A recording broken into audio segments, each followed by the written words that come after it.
Sowetans turn on foreign shop owners and still refuse to pay for their electricity. This is Checkpoint, and I'm eNCA Mabuse.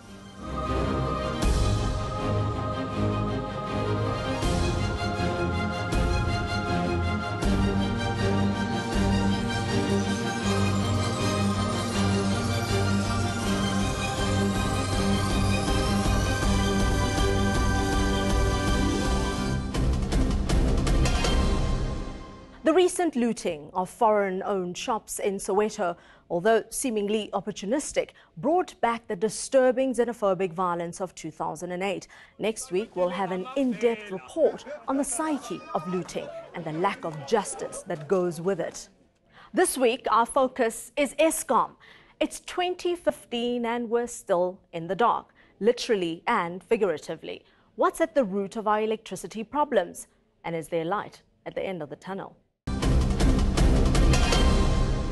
Eskom is calling on consumers to urgently switch off all non-essential appliances this evening. Our first priority is to avoid going into load shedding at all. Where do we stand with Medupi now? That unit is good to go. It's just really a case of putting the last quality checks in place.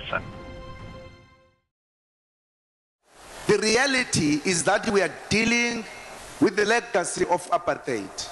When commentators comment on this matter of the energy, they forget this and want to put the blame to a democratic government. For pensioner Francina Mabena, democracy meant she got electricity, along with 7 million others post-1994. But they can hardly be responsible for our power shortage, as the president's latest reasoning seems to imply.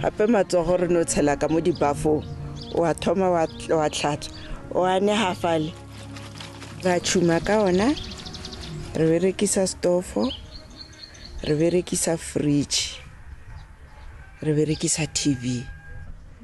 Metsi re etsa ketlela fela, ha re ne gizana. Ge re etsa tee, mara fela ge re o hlapa, re bea metsi ko molong ko. Wa di kgone. Ketlela le yona ya nota.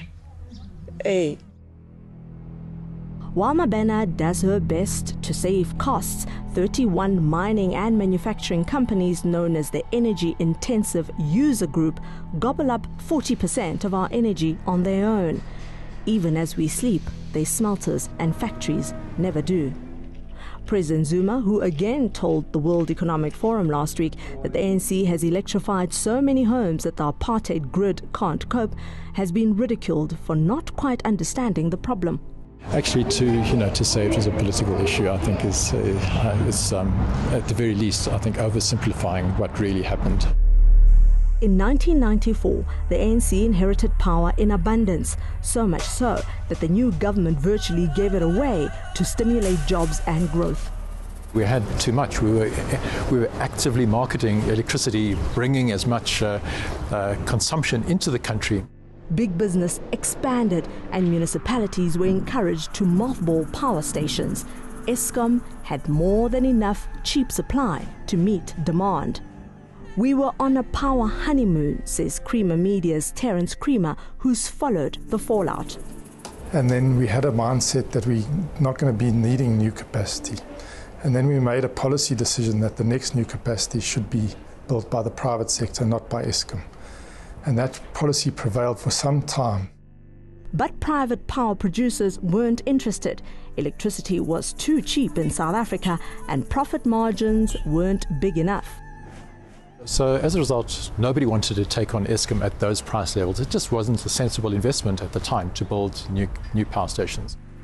Finally, it dawned on government that a capacity crisis loomed.